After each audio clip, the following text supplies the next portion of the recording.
back to Crime and Sports. We are back. Yay! Yay, we're back. I am James Petrogallo here with my co-host. I am Jimmy Wisman. Thank you guys so much for joining us once again. We're pumped for this week's episode. Shit, yeah.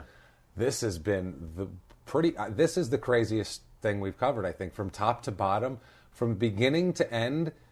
But we've had nothing like this, because there is nothing like this. And I started unraveling the story, and I'm like, what?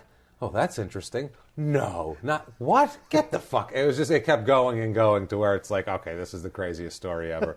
And we are fully down a rabbit hole. Before we get to our episode, though, just want to do a couple of things. First of all, I want to thank everybody for iTunes reviews this week. Holy shit, they came in a flood. That was great, guys. We celebrated our 100th. Yes, thank you so much for that. We are beyond 100 now, and that's huge. We appreciate every one of them. That's the best thing you can do for us, right. And we appreciate all you guys doing that so much. New listeners that are on board for the first time, thanks for joining us. You have picked a doozy to introduce yourself to. It's awesome, and we're going to have a blast with it. I want to do a couple of things about last week, the Mike Danton episode. Yes. Now, first of all, a listener sent in, was it Brandy Armin or was it Marius? It was Marius Zon Johnson. Okay, sent us an email, a great listener. So good. About you guys strap in. This is going to get amazing. Okay.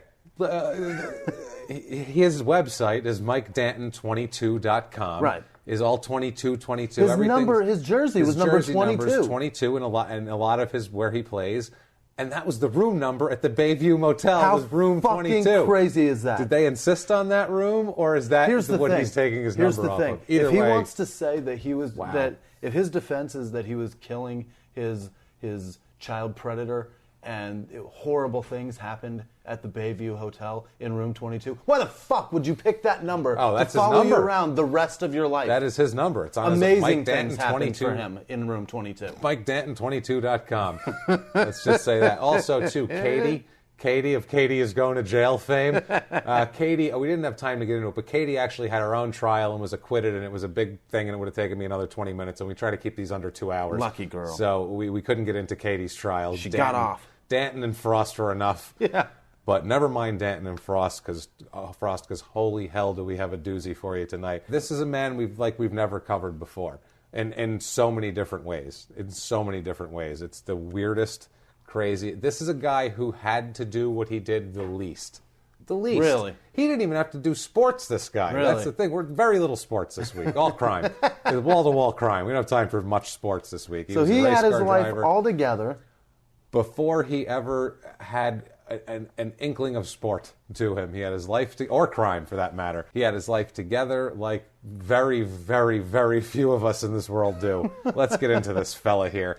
It's a guy by the name of Hans Johann Paul. That is his birth name. Okay. That is not what he's known as. Okay. This is John Paul Sr. John Paul changed his name. He changed his name. He's from the Netherlands. Okay. So he's born Hans Johann Paul in the Netherlands, December 3rd, 1939. 2 in a row that changed their name. 2 in a row to change their name. Totally different reasons here. This is not to get a runaway from a family or anything like that. This is, and he keeps his last name at least. This is just to acclimate, and we'll get to why. John Paul, what's the last name? John Paul Sr. This is John. His original last name is Paul also. It's Hans Johann Paul. Gotcha. So, I mean, it's the same thing, basically. Right. But it's funny what he changes his name to in the era he does it. That's what's amusing. He talks about later on how bad Holland was growing up for him. Because he's born in 1939. Yeah. So he grew up during World War II. Not a good time for Holland. Right. See Diary of Anne Frank. Not a good time for Holland, basically. This is prior to weed being legal there. Yeah, this is not, red light district, right. Blowjobs on every corner. Tourism booming for the red light district and weed cafes. No. This is scrounging off, picking food scraps off the ground. Stealing from an apple cart. That an American soldier left behind as they, barreled through in their tank. Awesome. Basically said the war had completely destroyed the country. I can imagine. Obviously. They had very little food. He would talk about picking up U.S. soldiers' cigarette butts off the ground. Ew. Because they were American cigarettes, and that was a big deal. And we have a... That's disgusting. Yeah, he would to get food. He would collect the cigarettes that the GIs threw away, because they throw away like half cigarettes, as we're going to hear from him in a second. And then he would take them to the bootleggers, who would steal all the supplies and all the food, and he would trade them half American cigarette. He'd trade a reburn. He'd trade a handful of butts for a scrap of bread or something. Gross. This is this guy's childhood. He had it rough. Let's do it. Trading cigarette butts that are flicked from soldiers. Oh, yeah. That go from port to port, banging whore after whore after whore. 40s VD like nobody's business. Just whatever they had back then. I'll give you a VD-filled cigarette. Big band VD. For a day-old loaf of bread. And it burned. This is no good. Here's an in their own words on the cigarette thing here and the whole deal. In their own words, quote, "If you don't smoke, you wouldn't know what I mean. But heck, those GIs didn't think anything about a half-finished cigarette. People in this country in those days did." So he's saying shit was rough, man. Yeah. They didn't realize it, but for us it was. When you're addicted to nicotine, anything will do. Yeah, we have one more. I'm going to do another back-to-back in their own words here. Terrific. It explains a lot about his childhood and kind of maybe how he is later on. Right. A little hardened type of guy. In their own words on his childhood, quote, "It was very tough then, especially in the early years. The country had been stripped by the Nazis. Even toward the end, around 1945, it was still difficult. They'd airlift food and cigarettes and supplies, but most of all, it was snapped up and went on the black market." Wow. Shit's rugged over there, man. This is Relief Aid rice is going on the black market. It's going on the black market, and he's trading cigarettes for it. And I like how he said they'd airlift in food and cigarettes and supplies. He's very concerned with cigarettes. Those cigarettes are a big deal. If you don't smoke, you wouldn't understand, but God damn it, these cigarettes. The 40s were smoking. There was smoke everywhere. I can picture him. He's 7 years old. He's got a fedora on, smoking a cigarette, sport coat. I'm telling you. He grows up in Holland, and finally in 1956, he wasn't even 17 yet when they actually came here. He moves to the U.S. His dad was a doctor in Holland, and before the war, I guess, and all that, and then things kind of fell apart. And so he came over here to further his education because I think the education. Good call. Yeah, the college systems weren't doing too well after they were destroyed, blown and apart, blown up, right? And that sort essentially of thing. Aleppo of the 40s. Yeah, pretty much. Yeah. So he moves over here. This is great. It's 1956. He comes over as a teenager in the mid-50s, which is, a crazy time, American graffiti time. The 57 Chevy's about to hit the market and change the world. And he's going, holy shit, I'm from a place where you pick up cigarette butts to get food scraps. And these guys have, tail fins. This is awesome. And cigarettes rolled in their sleeves. Rolled in their sleeves. You go up and a pretty girl on roller skates brings you a hamburger. What kind of country is this? A pretty girl. A hamburger and a malt? Are you shitting me? You don't have to pick anything up off the ground to barter with her for. You just give them some paper and they give you. It's insane over here. He changes his name from Hans Johann Paul, which isn't real cool for an American 50s kid. Kind of a nerdy name now. Yeah, no girl's like, I'm going to go study with Hans Johann. It wasn't happening then. Changes his name to John Lee Paul. Oh. Because I feel like he thought that was cool. Yeah. Like Jerry Lee Lewis, you know what I mean? It's like, I'm going to be John Lee Paul. Yeah. He sees Lee on the back of some dude's jeans, and he's like, that's a kick-ass name. He's like, fuck it, I could be any name I want over there. They don't Lee know it me. is. But he's still got an accent. He's still got a funny-ass Dutch. Sorry to the Dutch, but your fucking accent when you speak English is hilarious. It's the best accent of anyone speaking English. It's the funniest by far. Beats the shawarma man. I wish I beats did everybody. I'm not going to fucking even attempt the Dutch. I'll give you some shawarma man later. All right. We're not going to do Dutch for now. But yeah, he's probably grew up pompadour. Yeah. And everything. He's like, I'm fucking John Lee Paul, buddy. He's playing the piano. He's learning. Lighting shit on fire. Oh, loving it, man. So he starts in the late 50s in America working as a dishwasher. 60 cents an hour he's making back then. That's better than cigarette butts. It's better than cigarette butts, but still not terrific. Also would do like janitorial work, any menial job he could find to scrape together as much money as he could. He's an immigrant. And he has a plan. Uh-huh. He has a plan to be a legitimate success, and this shit is impressive. All right. He came from war-torn shithole, and any place that was like occupied for. My grandmother's from Italy, and she lived in Italy. She came into America in 1947, so she lived through the whole Nazi occupation in Italy. So anybody that lives through that shit, I know they're a different kind of rugged. Yeah. They're just a different kind. They're a little. They're survivors. They're survivors. They're a little harsher than most. Also, I can imagine. They're tough. They got some predisposed ideas and. Is that it? They lived under a Nazi regime. Yeah. So they've had, they're a little scarred, some of these people. So my grandmother. They judge is the word. Yeah, she's great, but she's crazy as fuck. So, and we're going to get into him. He's crazy as fuck, not so great. Mm-hmm. But in 1960, he marries a woman named Joyce, an American girl, apparently. Apparently she's a kind of a dull, cold woman. Not that exciting, but he's like, hey, I'm here. I got a wife. That's vagina. They moved to Muncie, Indiana. Oh. You can't get... He's John Lee Paul. He changes his name to, marries some boring broad named Joyce and moves to Indiana. He's a fucking American, this guy. Hands down. He is a goddamn American. Oh, that's fantastic. Now, at this point, forget about it.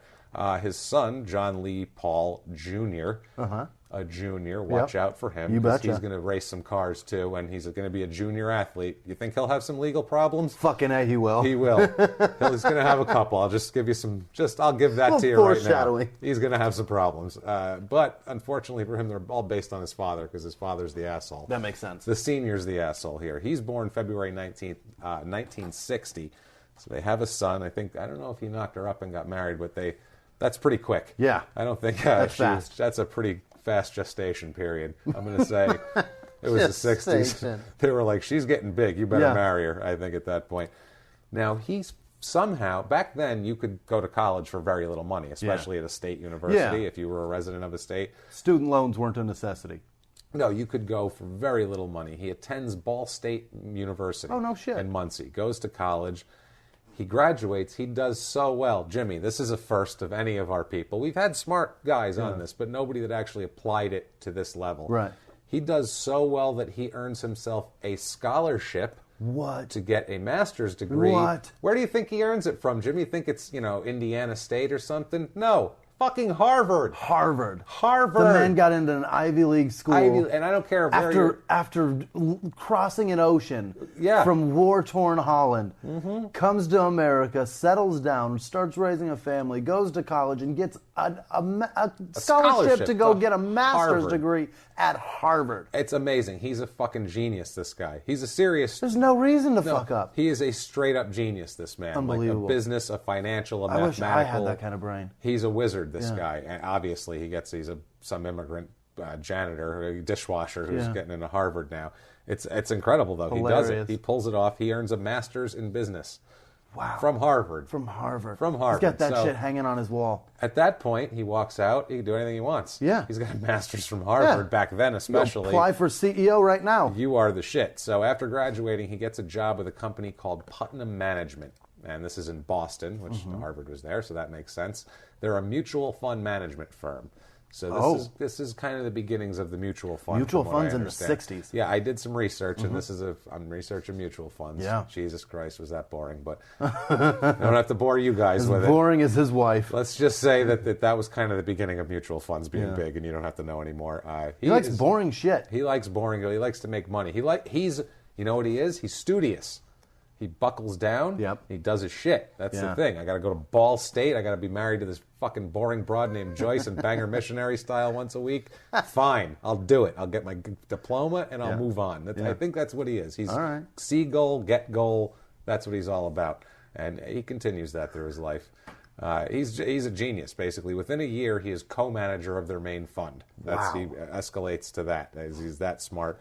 Within 6 years, he takes this is in the late 60s, he takes this fund from a $600 million fund to a $4 billion fund under his supervision. In the 60s. In the late 60s. So that's big money in the 60s. That's boatloads of cash. That's insanity. I mean, we're talking, this is a major thing that people would, it's like a 401k and everything else. It's hard to explain. It's like the gross domestic product of Holland. That's pretty much, yes.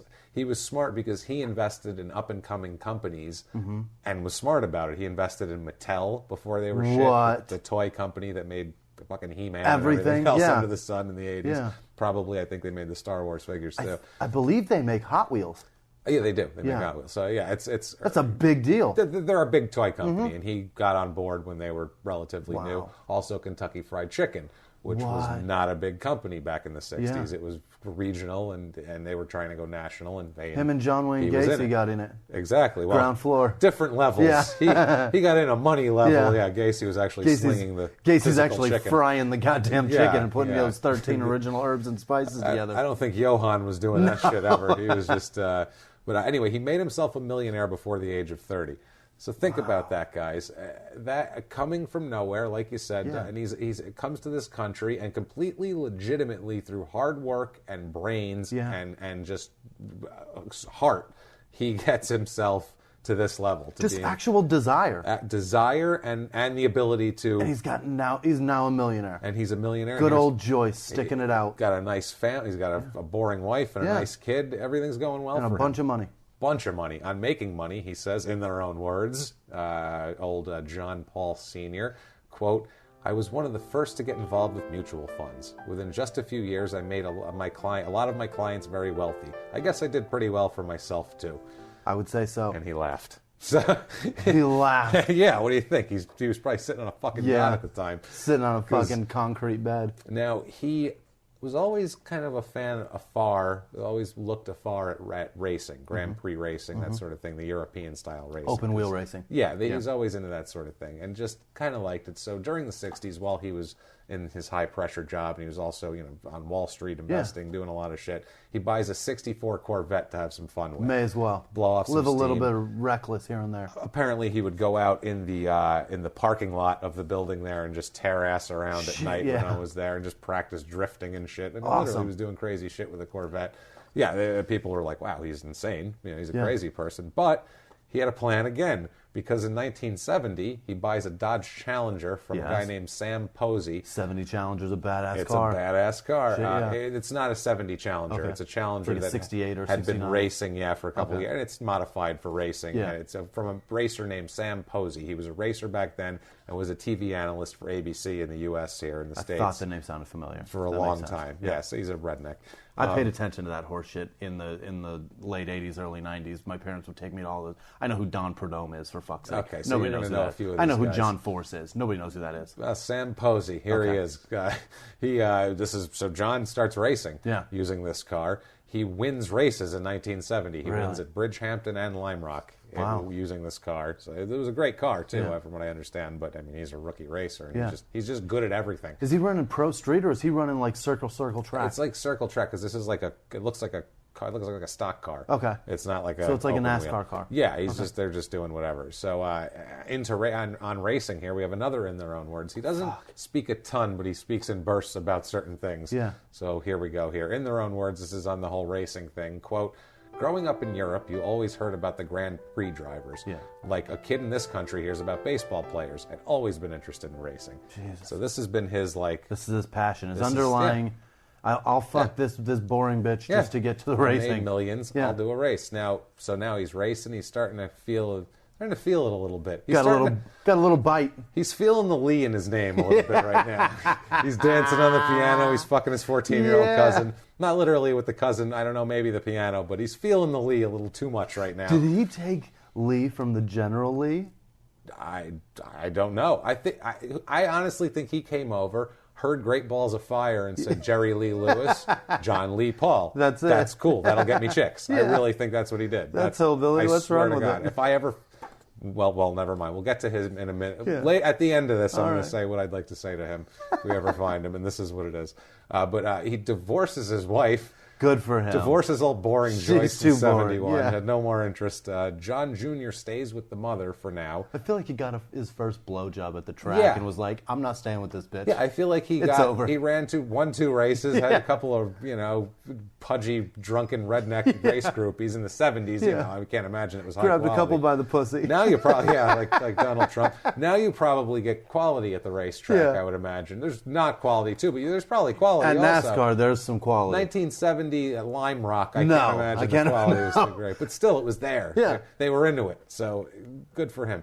He starts to unravel a little bit too. Like he starts pulling out of Wall Street because the market changes and it just turns into kind of a shitty market at this point in the late 60s, early 70s. So he kind of pulls out of that. He's just starting to act funny, divorces his wife, just starting to kind of have a midlife crisis here a little early, basically. He's a difficult guy to deal with also. Opinionated, strong-willed, pain in the ass. Everybody was afraid of him. Everybody was like fucking... He was just not a guy you'd want to deal with if you had to deal with someone. Yeah, a guy like that's so self-centered and done everything on his own. He needs nobody to live his life. No. So everybody's disposable to him. So he's not going to have any relationships that are going to last, that are going to matter, unless there's a benefit for him in it. He's so single-minded with what he's doing that he'll just plow anything over to get his son. We'll talk about it. 1972 now. He quits his job, quits everything he's doing, sells everything he owns, including his race cars, everything, quits the job on Wall Street, mutual fund, all this shit. He buys a sailboat. What? Gets a goddamn sailboat. Who the fuck does he think he is? Lost his mind. Yeah. Okay, lost his goddamn mind. We'll find out where he went in a minute here, Okay. but he takes off. He doesn't come back till 1974 when he returns. Where's his kid? With the mother. He Oh just my took God. off. He doesn't care. It's fun. Hey, he grew up with picking cigarette butts Yeah. off the ground. This kid will be fine. He's He'll got a be all house. right. Yeah. That's the way he's looking at it. Like, the Mom's Nazis getting aren't out bombing him. right. Who cares? Fuck this kid. I think that's how he's looking at it. You know, he's not hiding in a fucking attic. It's fine. We're all good. He'll do okay. He'll do fine. So he comes home and starts to try to build a racing team. Now, I mean, Like a track racing team or a sailboat racing team? A car racing All right. team again here. John Jr. comes and lives with him, I think, because the mother was so boring. Yeah. She's just like, this Joyce lady's boring me, Dad. I can't take it anymore with her. He calls her Joyce. This Joyce, man. Mom That's is your too mother. excited. Call her that. No. No, Joyce is exactly perfect for her. So we find out later on where he was for 2 years, and Oh my God. he sounds like it was just the best time ever. Just, I'm sure the kid didn't think Yeah. that or anything, but he says in their own words, quote, "I bought this sailboat and set to sea alone. I sailed to Europe twice. I saw the old country for the first time since I left, and it made me glad to be an American. I finally settled in the Caribbean and then moved to Cape Canaveral, Florida, and got into real estate." My goodness. So, he just said, "I'm going to go have an adventure now." I mean, just... Wouldn't that be great? not really. I mean, alone I would can't suck. I can't take that. I'd lose my fucking mind. I need my... Sailing, though, would suck dick. Yeah, That'd be that would suck. horrible. But the freedom of doing it, if that's what you're into, Yeah. whatever your version of sailing is, Sailing, great. though, you're not moving that no, fast. just going Yeah. to Europe. To Why? Europe. Why? That's like what people used to have to do, and they didn't like it. Right. You know, they were wishing there was a better way to do it. And he's like, When you go to Europe, you're coming back from somewhere. This is the 70s. Right. He could have got on a fucking jet. Right. Flown over there, had a nice meal, been able to smoke right there on the plane. It would have been fine. But settling in the Caribbean, too, would be that'd be balls out. That's it. Yeah. So at night now, he's going to start funding a race team now. And they're like, you sold everything, got a sailboat. Where's this money coming from? John Jr. makes a discovery in about 1975 that he says he went in the garage to feed the dog. That's where the dog food was. And found just tons of weed. That's why you went to the Caribbean. Bales and bales and bales and bales of weed. And he was like, oh, this is what's going on. That's what Dad's doing. Absolutely. So he had been bringing weed back and forth, Yeah. just back, not really forth, Right. from the Caribbean into Right. the States, into Louisiana and Florida, Yep. and funding what he needed to do. That's out of what Dad's doing now. So, real estate, yeah. my ass. That's the thing. And I got into real estate. You know. Maybe he bought real estate on the beach so that he could just sail his boat right up to that. It's real estate. If you put a bale of weed on the ground and stand on it, it's sort of real estate. Yeah. So I call that real estate. You kind of own that. It's ridiculous. That's your land now. Yeah. It's real estate. You pick it up, you take it with you. It's always yours. Wherever you you go. want to be. Weed, the new land. It's fucking unreal, man. So in 1975, he's 15, 16 years old here in 75, 76. John Sr. asks John Jr. if he would help him out with the operation. Oh, no. This is where it's like, hey, asshole, You're that's a your dad. kid. Yeah. That's protect your kid. Right. This is worse than Frost at this point. At least Frost wasn't making them commit other crimes. Right. For fuck's sake. So John Jr., they asked him here, what's the deal with that later on? How the hell, what happened? And John Jr. says, quote, he asked me if I would help him unload about a year after I found the initial stash there. Did I resent that? I love my father. He's my dad. I think he's a very intelligent man and could have done it another way. I resent that. In other words, he's like, he made millions of dollars. He knows how to make millions of dollars. He didn't have to have his kid help him smuggle weed. We're not fucking immigrants. Lots of weed. Lots of weed. This is not like when we did Ben Kramer. This is a lot of similarities to the Ben Kramer, Randy Lanier story here that we did, like episode 26. Right. So, Murder at the Speed of Smuggling is the name of that one. So it's very much like that, but those guys were like Florida, like rural Florida white trash. Right. They weren't really like This is an immigrant that made it big. They weren't a Wall Street man. They weren't Harvard-educated millionaires. And everyone, I don't care where you are in the world listening to this, you've heard of Harvard. Yeah. All the new guys in Sweden, by the way, thank you, Sweden. Welcome aboard. Huge numbers there. Thank you, guys. The whole country found this week. It. You guys have heard of Harvard. I bet. You have. You're like, oh, yes, the Harvard. I know that's not how you talk at all. But the Harvard. The Harvard. Where's the Swedish chef? I'm trying to think of. There's a lot of Borgs and this. Right. And I don't know what the fuck you guys do over there. But we love you to death for listening to us.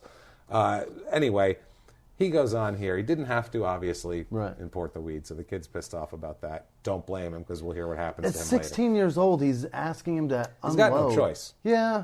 But at 16, he's already made a criminal out of the kid. No, not senior. Junior has no choice. If you're 16 and you live with your dad, and your dad's, especially if your dad's like this immigrant who went to Harvard and was a millionaire, he's like a fucking god, and he tells you, you're going to help me unload weed, you'd be like, I guess I'm going to help him unload weed. That's what I do now. You'd have no choice in the matter. You're not old enough to render... If that's one of your friends, maybe you could be like, I don't think so. But if it's your dad, you're like, I guess it's okay. That's a family business. He told me to. Shit. I mean, so anyway, he starts the race company here, John Paul Sr., called JPL Racing Inc. This is in Lawrenceville, Georgia. That company starts. They moved to Lawrenceville, Georgia a couple of years later, but that's where the company starts. Okay. Everyone's scared of John Sr. Yeah. Everyone is petrified of him, and not just his kid, and not just people who work for him. Everyone that works for him is terrified. They all work overtime. They don't complain. They do whatever he asks. He runs the shit with an iron fist. He yells at his kid as much as he yells at anybody. His kid has to answer yes, sir, and all that shit. Oh no. No, okay, Dad. None of that shit. You're in the shop. It's whatever. And John Paul Jr. is he's learning about engines. He's being their gopher. He's just a general shop bitch at this point, just running around doing anything he can. He's just the gopher and anything, trying to learn the business because he's very into racing. Yeah. What the hell? That's the family business. That and weed. Yeah. He was more into racing than weed, luckily for him. Everyone's scared. He's abusive to all these people. John Jr. says about him, quote, my father can be very intimidating. And he's so intimidating, we'll hear, that basically everyone was terrified of him. There's a race official. These are the people who run the race and whatever in Lawrenceville, Georgia, that talked about an incident when John Sr. walked into their racing office for the officials of the Lawrenceville racing, whatever, and hurled a full briefcase across the room. So it didn't look where he was going, just flung it across the room, said it, quote, if it had hit his secretary, it would have taken their head off. Jesus. Then the next quote about reckless him. As fuck. What he said about him is great, because he said he dealt with him for years, and cut to the chase, he says, and I quote, he's the most terrifying man I have ever met. So that explains a lot. If some race official says he's the most terrifying man I've ever met, that says a lot. He's a grown man. Right. That's a grown man that's governing the body that the man operates under. And all these racers are lunatics back then. They're all maniacs and outlaws and drug smugglers in the 70s. This guy's willing to kill you like Oddjob. Oh, he'll just walk in. He just has he's a lunatic. He's crazy. He was known on the circuit, and this is not a nickname that's given to him in kindness, as, quote, the old pirate. Oh shit! Because he's on the boat and he's a crazy person, and later on that nickname is going to come to fruition in such a shitty way, such a shitty way. But guys, he is the pirate. Trust me. You think this is just a guy who's smuggling some weed, and that's going to be what's wrong with him, right? Just a little drug smuggling. That's not worthy of a crime and sports episode. Even goddamn close. That is just, and it's going to get into something so deep. If you were going to the Grand Canyon, you'd take this. It's not just a steep incline. You don't shoot right down it. It's a long. There's a couple of. The road. It looks like it's flat as you're going down. That's what we're doing now. We're walking in it, and we're like, oh, this isn't that bad. And we're about to go, holy shit, we are way down there. You're starting to feel it. Starting to feel the burn on the front of your thighs. Yeah, this is going to happen here. In 1978, John Jr. graduates from high school, really dives headfirst into the racing team and starts doing everything, wants to learn about driving also. The father buys him an old Formula Ford to fuck around with and drive and things like that, and sends him to Skip Barber Racing School to learn how to drive. All right. That sounds like they know what they're doing. That's the real racing school that you would send your kid to if you were a lunatic that wanted to teach your kid to be a fucking race car driver. He earns a rating from the teacher of, quote, hopeless, as he goes there, which is not perfect fitting. And actually, he turns into a hell of a driver. So that that school might that teacher didn't know shit. That teacher didn't know jack shit. At the time, he had no experience because his dad wouldn't let him drive. He just gave him an old car and said, "Go drive that around a parking lot like I did." Asshole. Yeah. 1978. John Paul Sr., our main guy here, he wins the FIA World Endurance Drivers Championship. He's big on these endurance races. Really? These 24-hour races, the 24 hours of Le Mans, the 24 hours of Daytona. These races he's big in, and he wins his first in 78. And so, I mean... How long was it, did it say? I think this is a 24-hour race. Okay. Another 24-hour. And it's him and two other people or whatever. But it's his car, it's his deal, and he's one of the drivers. And he's one of the drivers, too. So he's all about this shit. He's a bad man. And this gets him some notoriety, too. Now they're taking notice of him in the racing world as well as, Endurance races are crazy because... They are. It's just, it beats you to death. You're try driving to, just pick a state and go there. Yeah. And then try just doing it straight. And the 24-hour races, too, they talk about it, and they're like, you're up for 24 hours. That's a long time to be up, to be, like, alert and driving. Right. And they were asking Junior later on, do you sleep during that? And he goes, well, I mean, you can technically, but you can't sleep because you're so concerned with what's going on in the race. Right. You can't get out of a race car and have that much adrenaline going. Right. You're just driving 200 miles an hour. Right. And you're going to go take a nap for a while and not worry about what position you're in or what happened, or if you wake up, your car could have crashed and the race could be over and you missed the whole thing. You're going to set an alarm clock? Yeah, he said so you try, but you can't sleep at all, and you're just up the whole time. It's just all adrenaline, which I would imagine. But after that's a all while, the race is. It's after a while, I don't know how, even 200 miles an hour would be boring after like hour 18. You'd be like, I'm just going to jerk it into the wall. I can't take it anymore. So at least fire's exciting at this point. I don't care anymore. So January 10th, 1979. Yeah. Everything's going well up to now. He won his race here. The senior's winning the endurance championship. Junior's starting to get into it. He's hopeless, but he's trying. Right. We have an interesting night. Louisiana. We're in Louisiana on the banks, in the marsh. The bayou, in the marsh.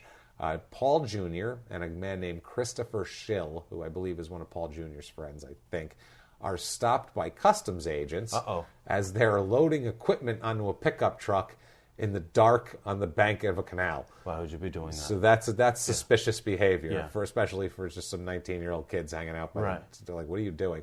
During questioning, the customs agents smelled weed on the boys, obviously, because they dealing weed. Because they're dealing weed. Right. They find Paul Sr. on his boat nearby. He's on a 42-foot boat called the Lady Royale. Wow. On the boat, they find remnants of weed and $10,000 in cash. So they're like, where's the weed? They look around. Luckily for them, nearby, there's a rented truck nearby that has 1,565 pounds of weed in it. Oh, my God. That is 710 kilograms for our European friends. Wow. Yeah, that's no shit right there. That's a lot of weed they find. And they got caught with it. They got caught with, they found, you're here with the equipment, here's the boat, the truck's right there. You all smell like it, there it is. It doesn't take a genius to put this operation together. together. Take a Harvard-educated person to figure that out. Absolutely not. But none of them have had any records. This guy's a famous racer. He's got a Harvard diploma. He's got a lot of money. They're like, what are you doing, idiot? Right. Little slap on the wrist. That's it. All three of them, later on in the year, they plead guilty to marijuana possession, so they don't even get them with an intent. Jesus! They were bringing in 1,500 pounds of weed in a fucking U-Haul truck just to smoke, I guess to have a party. People exaggerate when they say a lot of weed. When they say a ton of something. This was nearly a ton of weed. This is 3/4 of a ton of weed. Yeah, this is the size of a pickup truck in the 80s. It's that weight. That's what we're talking about. 3/4 ton. Unbelievable. Tiny, yeah, it's ridiculous. I know that's what it carries, but still. Anyway, it's ridiculous how much weed this is, but they give him that. Insane. No problem. And John Jr. says of all this later on, he says that basically all he did the whole time was it was his job. They'd get to the shore. He didn't do the boat shit. He said they'd get to the shore, they'd unload to a truck, and he would take it from the shore in a truck to somewhere safe and drop it off. That's all he ever did. That was his job. He just drove. They just needed a guy who was trustworthy enough to drive from here to here and not steal shit. And basically. Your son is the one to do it. Your son's the one to do it. And I guess after this, he says, and everybody says, I don't know how true it is, but I'm pretty sure it's true. He says this was it for him. He never fucking near it again. Told his father he's not doing anything like this again. He wants to be. He's a good. He wants to be a race car driver. Yeah. He doesn't want to be a drug dealer. He doesn't want to be a drug trafficker. Unfortunately, though, to have a race team, someone's got to traffic something. Basically, somebody's got to make some money around here. Exactly. His father keeps going with what he's doing and gets into worse. But so all three of them received 3 years probation and $32,500 fines. So I mean, slap on the wrist. You can afford it. He can afford the fine. That's not a big deal. Who cares? You know what I mean? Everything's fine. 1980, he's right back out on the track. He wins the FIA Endurance Drivers Championship again. Wow. So I mean, that's his race. He's running enduros. He's running the Endurance now. May 26th. Okay. This is interesting. Man. I love Let's those. get into this here. Okay. May 26th, 1980. He gets married at the racetrack. And we'll get into how he found this girl here. So trashy. Gets married at the Lime Rock Park infield, in the infield of the racetrack track at the Coca-Cola 400 race. That is the white trashiest way you could fucking possibly get married ever. They threw we gonna get married on the infield at the Coca-Cola 400. That's on right. the logo. You right there on the center, buddy. You ain't gonna believe it. I'm gonna kiss you right on the Coca-Cola logo. I'll tell you, boy. They threw rubber flakes at him off the tires. What a fucking mess. Ugh. The girl he marries was so trashy. Well, she's covered in soot. She was originally white trash, this broad, and she got herself out of white trashdom. She grew up in white trashdom. Yeah. Got out of white trashdom. She's got two names, doesn't she? No. Became a stewardess in 1965 for Delta Airlines, which actually in the 60s, if you were a stewardess, that wasn't like now where you're just like a 50-year-old lady that feeds you peanuts. I know they do more and they have to do all the safety stuff. I get that. But it wasn't just like a grumpy woman who's doing all the TSA checkpoints. It's not that. This was like you had to be like attractive and perky and beautiful, and a good customer service, and it was ridiculous. Those Pan Am girls are a good definition. That's what I mean. Of what it was silly what they would make. You had to be like some sort of model to be. It was so stupid. Right. But anyway, she was one of these people. Okay. She was a flight attendant from 65 to 80. Wow. She's still a flight attendant at this point when she meets him. They meet when her husband, Donald, who she'd been married to since the late 60s, was a race fan, took her to the racetrack and introduced old Charlize to John Paul Sr. To her new husband. He says, I'll take you for a ride in the car around the track. And she said she fell in love right there. Finger you all the way around. Grab you right by the pussy. The fact that he could keep it on the road and wasn't crashing and could do all this cool stuff. He was a man and she was into it. What did Donald do? Do we know? Donald went home and did nothing because basically Donald went home and left her to her new husband. He kept on her after this meeting. He kept trying to get at her and romancing her, and eventually she leaves her husband for him, and they get married like within 2 months of this. They get married on the infield. That is so she's like, trashy. fuck it, I don't care. John Jr. was his best man at the wedding. Yeah. So that's nice here. This girl too, Charlize Barnett, Charlize Paul. She's like, wait, y'all don't brush y'all's teeth? No, we'll I call love her Charlize. this. This sounds great. This is great. I could live like this. Y'all don't brush your teeth? In the morning even? Now, she claimed they were traveling around and then they had to go to France shortly after they get married. This was like their honeymoon, even though he was going over to race. It was a work trip. It was still they're in France together alone. She says the first night over there, he goes out and just disappears. And she talks to one of his buddies. He just got married and he's like, listen. It's their honeymoon, basically. And he's like, I got shit to do. Here's some strawberries and some champagne and a warm bath. See you around. He goes out and hangs out with another chick. What? He goes out and hangs out with another chick, and she knew it was another woman. She's like, what's going on? Talked to one of his buddies there, the race buddies, and this guy tells on him, gives it up right away.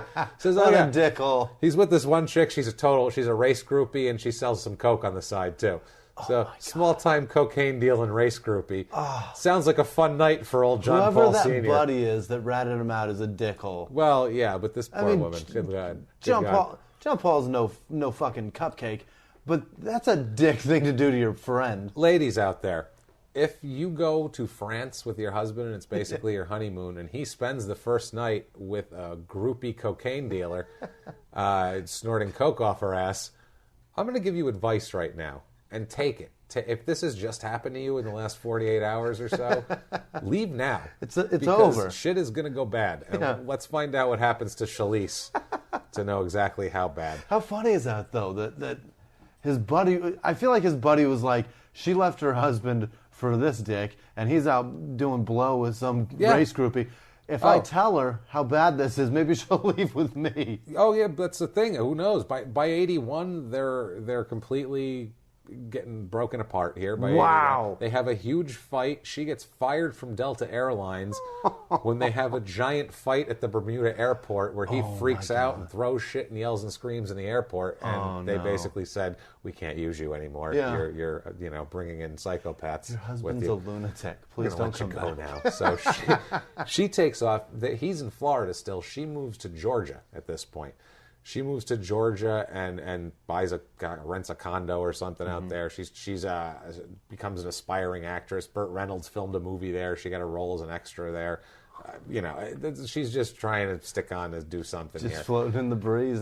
They're separated, Yeah. And now John comes to visit her in '81, in early '81, and says that he's sorry that he said he wanted a divorce. Now he wants to get back together. Blah blah blah blah blah. Says come to Florida. We'll have a nice second honeymoon, me and you. Oh. Second honeymoon, let's do it. Cohort didn't work out. We're gonna start the romance from the beginning. It's gonna be beautiful. Let's all do this, right? Sounds good for this girl. She's like, I left my husband for this fucking guy. I'd like to make it work. I'm sure. My life sucks right now. I got lost fired. My job. Yeah, I'm doing extra work. Yeah. I'm going. Ooh, the craft service table looks nice today, and that's the highlight of my day. There's nice pineapple. I got problems. Right. Yeah, I got issues here. I'm taking candy home with me from it. That's how sad things are. So she agrees to do this. My dinner last night was mince. It was mince. She agrees to go. Okay, so summer of '81, she moves. She goes down there to try to reunite, whatever. Rekindle. Yeah. They're off Key West because he's got a big boat that they're hanging out on. She disappears in the summer of '81. She's gone. What? Gone. That's it. Gone. There's no story? He says, I don't know where she went. That's his story. Because she had a lot to go to. His story is, I don't know. She just went away. I don't know if she left. Maybe she fell off the boat. She took off. I don't fucking know. She found a nice guy in Key West. Literally, it's like, I don't know. That's his story. And the cops are like, okay. What about this? I don't know. And they have nothing to go on. She's not there. He's like, I don't know. She fucking left. Or maybe she fell in the ocean. I have no idea. I didn't see anything, basically. So they don't know what to do here. They're like, what do we do? There's no real investigation because they don't even know what happened to her. There's no body. She's an adult. Just took off. She can just leave. That's the thing. Who knows? Maybe she moved to Monaco, for Christ's sake. What do we know where the hell this lady went? When the family talks to him, he just bullies them and he tells them all different stories and just bullies them into saying, I don't know where the hell she is. And they're like, I guess she took off. Wow. Her family was messed up, too. She had a messed up family. A lot of her brothers and sisters had legal problems, shit like that. So her family wasn't real on the ball. And this was some rich guy going, I don't know, she disappeared. And they were like, I guess she disappeared. He probably gave him 10 grand or something, and they shut the fuck up. You know what this is, though? This sounds very similar to every other episode that this predator... He is a silver-haired middle-aged white man. But this predator preyed on somebody that was weak, that had nothing and needed somebody. Well, I mean, she had a marriage, but she clearly wasn't happy. No. She wanted excitement in her life. And she was damaged, and he saw it and fucking went after her. He got her. And he goes after damaged people more. And wherever she is... Now, this seems shady, right? His wife's... Super shady. His wife's gone, new wife. And you'd imagine, like... If he cared, he would look for her, things like that. Yeah.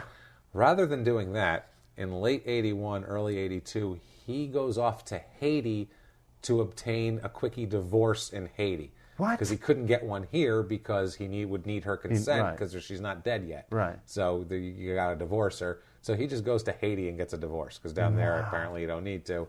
Yeah. That's good enough. Yeah. A Haitian divorce you got. Anybody down there you don't want to marry, you don't want to be married anymore. Apparently, a quick Haitian divorce will clean that right up, no problem. She's still missing, so that's... Who even knew that was an option? Him. Yeah. Rich guys. Yeah. Rich guys with sailboats know that you can go to Haiti to divorce your drowned wife. Haiti. Yeah, you can drown your wife and then divorce her in some third world shithole. Perfect, before it's destroyed by some natural disaster. February 1st, 1982, he's back on the track. I mean, this has just happened. He just went and got a quickie divorce, back on the track. They've put together a Porsche 935 turbo. Now this is from a model they bought for $200. It was in 1969. He bought for $200, and fixed it up the way this is the thing, he makes everything to his specs. Yeah. Nothing is to... It's got to fit him. Well, yeah, because I guess there's an article later on talking about how great he is, saying how he takes a car that would be 300 grand off the line from Porsche, a factory race car that they build for him, and he makes them for 150, basically, because he does it himself. Okay. And his cars are better than theirs, basically, is what they're saying. So they say how smart he is. Anyway, they win the 24 Hours of Daytona race, which is a big deal. That's a huge deal in the racing world, in this particular racing world. This is in February of '82. They lead for almost the entire race. Their car is just way better than everybody else's. Wow. Just way better.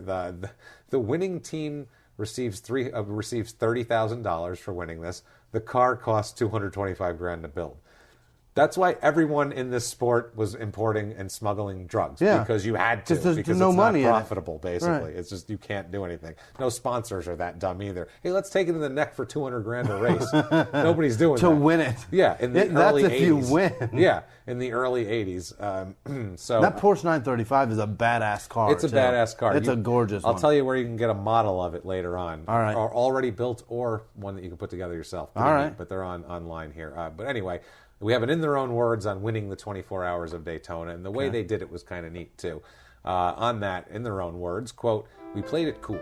The car was babied all the way. It was never off the road, never in any real trouble. We were running a low-compression motor, and I think we could have gone another 24 hours. It was just handed to us. We didn't plan to lead the race like we did, but all the other guys just broke." Wow. So, I mean, they ran this race, and they ran it so well that they ended up winning by 11 laps. What? It was a record, and I'll tell you in a second that they could have won it by way more, and I'll tell you why they didn't. Just not even close. It's ridiculous. In this race, in the final half hour of the race, John Paul Sr. hops into the driver's seat to finish it off, because it was him. John Paul Jr. is also racing with him. They become the first father-son team to win this race. And there's one other guy he's a nobody racer. I looked him up, doesn't matter. His name, fuck him. So, anyway, he gets in a half hour because he wants to be at the end of the race. He wants to be in the driver's seat, John Paul Sr. And in their own words on that, he says, also, too, that he almost crashed. This is another thing, too. A guy, he came really close to crashing into the wall. Somebody was trying to run him into the wall, basically, in the end there. Somebody was just, I guess, pissed and trying to take a cheap shot. Right. So we have an in their own words on this, which is hilarious. It's the most ironic thing. It's so funny because you're like, oh, really? But in their own words, quote, "I had nowhere to go. This guy just kept moving me up and forcing me into the wall. I was fortunate to get away unscathed. It could have been worse, a lot worse. Can you believe somebody would do that? To have so little respect for the lives of drivers and for the sport?" Oh, my God. He's taken aback. Take that shit and take it aback your ass. Yeah. You got to be kidding me. Hey, where's your wife, sir? Yeah, excuse me. Where's that wife that you just married 6 months ago, a year ago? Where's she at? Why don't you care about her? In the ocean in Key West somewhere. Yeah, you got no respect for her. No shit. Now, they could have won by more than 11 laps, but they were so far ahead that they stopped to wash the car and put fresh... What the fuck? To wash the car and put fresh decals on it so it would look nice for the cameras at the finish line. Can you imagine? That's how far ahead they were. They're like, just wash it, re-decal it, just do the whole thing. I don't know. Just make it look pretty. Can you imagine somebody doing that in NASCAR? Like, just hanging out on the side. And I picture him, too, John Sr. smoking a cigarette, waiting for him. He almost done with his accent. He's got his boy over there detailing the tires. Chain smoke, picking up butts off the ground and smoking them, trading them for somebody's half-eaten hot dog up in the stand. Our junior son. Sorry, habit. I must trade cigarette for... If you don't smoke, you don't understand. For food scrap, I don't know. Half of Winston for half of hot dog. So, yeah, this is... anyway, so he takes over last part of the race and finishes it up and becomes the hero. We have an in their own words on that. Yeah. In their own words, quote, "I wanted to be the hero at the end. My son is going to get a chance to win a whole lot more races. I wanted to be there at the end on this one." All right. He's like, I want to... this might be my last shot of glory here. I'm getting older. We'll let my kid... He's fine later on. So by 1982, Paul Jr. and Sr. have the longest winning streak in the history of the Camel GT series at 5 consecutive races. Camel, sponsored by cigarettes? I'm pretty sure. Yeah. Winston, it was all cigarette companies back then. So he was happy with that. Yeah, he's fine with that. Free cigarettes. He didn't have to pick them up. It's just interesting the time difference between now and then. There's no fucking way they'd let Marlboro sponsor something now. It was the Winston Cup till 5 years ago. Sure was. It was the Winston Cup till 5 years ago. Now it's the Nextel Cup, right? It was 5, 6, 7 years ago, maybe 2010. That's right. So, I mean, that was ingrained in that culture. That's so crazy. I didn't even realize that. Moonshine can't sponsor anything. Yeah, no doubt. They needed some sort of something. They had Skoll, I know. Yes. And, that was the car that Don Perdome drove, and he was a drag racer. He drove the Skoll. Funny car, too. That is way too much redneckery for this episode. We'll end it right there. So right after this race, there's articles coming out left and right where he is the king of the world here. I mean, now he did also. They just ignored the fact that he also got busted importing a shitload of weed. That's just brushed under as a possession of marijuana. Nobody ever mentions it. Yeah. In all these articles in the early '80s, no one ever says who got busted for importing a shitload of weed 2 years ago. Shitload, almost never a ton. Never comes up. These reporters do not do their homework at all. There's an has a missing wife. That's the other thing. Where's your fucking wife? Listen to this article. And they're just celebrating him. This is February '82. This is like 6 months after his wife went mysteriously missing and he has no answers for it. And he went to Haiti to get a quick divorce. Right. A quickie Haitian divorce, okay? Article in the St. Petersburg Times, St. Petersburg, Florida. It's a legitimate paper. Yeah. If the article is called, quote, "A winning creed on and off the track." Holy shit. Do your fucking homework. Where's your wife, asshole? I'm so mad at journalists. I'm so fucking mad at them because okay, you ever watch The Wire? You don't watch The Wire. Right. A lot of people out there watch The Wire. In the 5th season, there's a big storyline of one of the reporters, like, fluffs up people's quotes and makes shit up and tries to make stories better so he could win a fucking Pulitzer. Okay? I don't know what it is. They're trying to write these big redemption pieces, and it's do your homework. Yeah. Because guess what? I'm not a journalist, and I find this shit easy. I get that I have Google, but you guys had whatever the equivalent to that was, and you're a goddamn reporter. Talk to another fucking reporter. Go, you know anything about this guy? Right. Does he have a dead wife or a drug trafficking How about St. Petersburg is on the west side of Florida. It's up near Tampa, near Clearwater area. Yeah. Right around that bend is a little place called Louisiana, where he was arrested for 1,500 pounds of weed. I just figure it out. He's a famous guy. I'm sure that was in a newspaper somewhere in an archive. You could have found it like I did. So unbelievable. Anyway, the article's about how successful he is and how he puts the cars together at a lower cost. And he's a genius, this guy. Just a brilliant man. Yeah. So, 1982. With numbers, though. With numbers. You know what I mean? Yeah. And when you look at numbers, the numbers don't fucking add up. No. The championship money versus what it costs to be champion doesn't fucking equate. Oh, by the way, guys, we've had so far, he's smuggled a bunch of weed. He's probably killed his wife, more than likely killed his wife. So, you know, he's gotten his teenage son into drug trafficking with him. Not a great man. Not even close. No. Not even, he hasn't even dipped his toe in the water. Literally, he put his finger in his mouth and held it up to see which way the wind was blowing. See where the crime was coming from. That's it. That's all he's done. That's it. He's not even dipped his finger in the crime pool yet. Which way the crime wind's blowing. I am telling you, man. So, 1982, early 82, he marries another woman. What the fuck? This guy can't get enough. Nope. He marries a woman named Hope, who's the sister of another racer named Hurley Haywood. All right. So that's his sister. He needed a quickie Haitian divorce so he could marry this broad. They have a daughter immediately in 1982. I think another. She's getting big. You better marry her. He has his. She's getting big. He's got his 50 sensibility. Yeah. Hey, I'll traffic drugs. I'll kill a broad, but if I knock one up, I'll fucking marry her. I'll marry her. I will marry her. They have a daughter named Adrian at that point, which is funny because that's when Rocky was really big. It's like Rocky 2 was out back then. You named your kid Adrian. Name. I feel like he liked Rocky a lot too. He's like, he make it big. Why did I make him shawarma man? Yeah. Never mind. What an ugly name. I hate that name. April 19th, 1983. Wow. Okay, Jimmy. Here's when he really goes off the deep end, and it gets worse from here. But this is the beginning of the craziness. Okay. April 19th, 1983.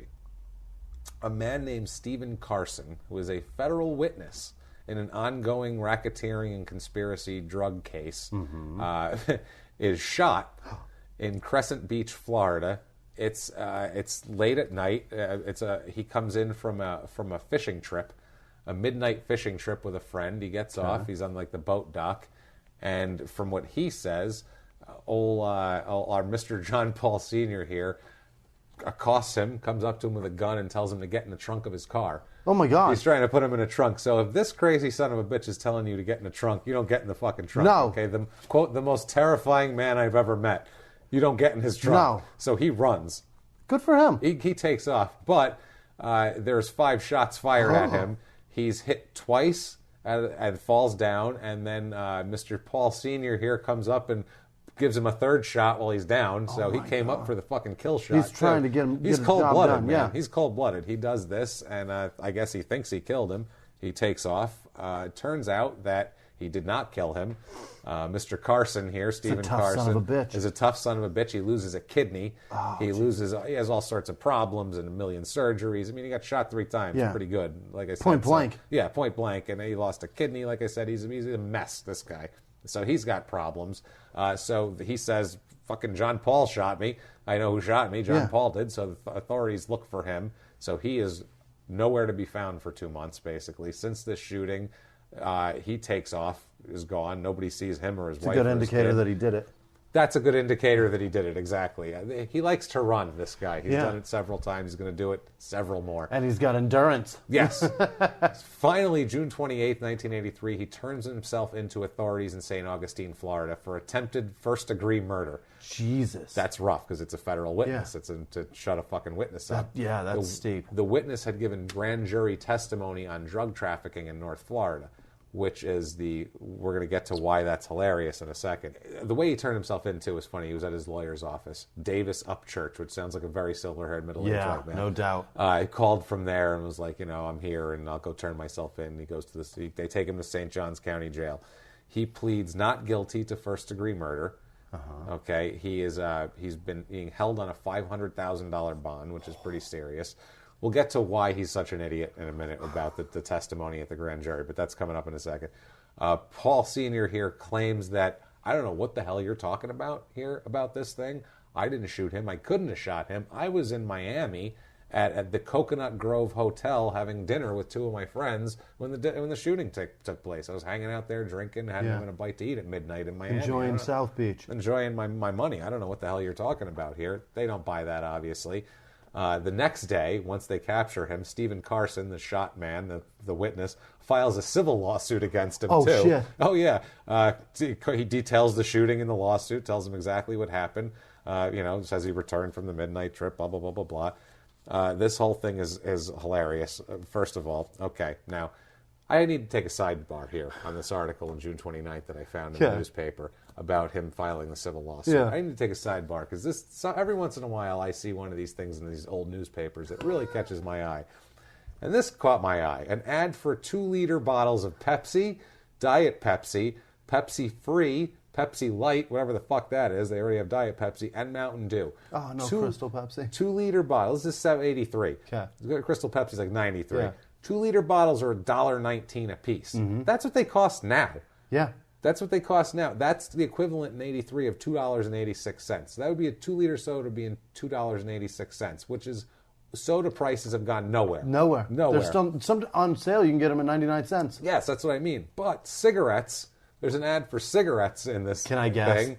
Guess what they are. I'm going to go with 89 cents. 3 packs for $2.89. Oh, my God. 3 packs for $2. How the fuck has soda gone down so much and cigarettes have gone through the roof? They're both What equally happened? bad for you. The other thing I saw that just looked terrible was for 75 cents you can get a frozen, what's called a poquito burrito. It has on the package, it says, quote, the barbecue sauce burrito. Gross. Which just sounds like some disgusting white trash shit right there that I don't want That any sounds part like of. 3 things that the same person buys, though. Absolutely. You will buy the poquito burrito, 3 packs of cigarettes, and a 2-liter of Mountain Dew. And you will it's all consume on them in sale an afternoon. For less than $5. For less than $5, you can get all those things. Try that now. You walk in with a 5, you're You walking can't get out. a poquito burrito for $5 now. Yeah, the poquito burrito is going to cost you, goddammit.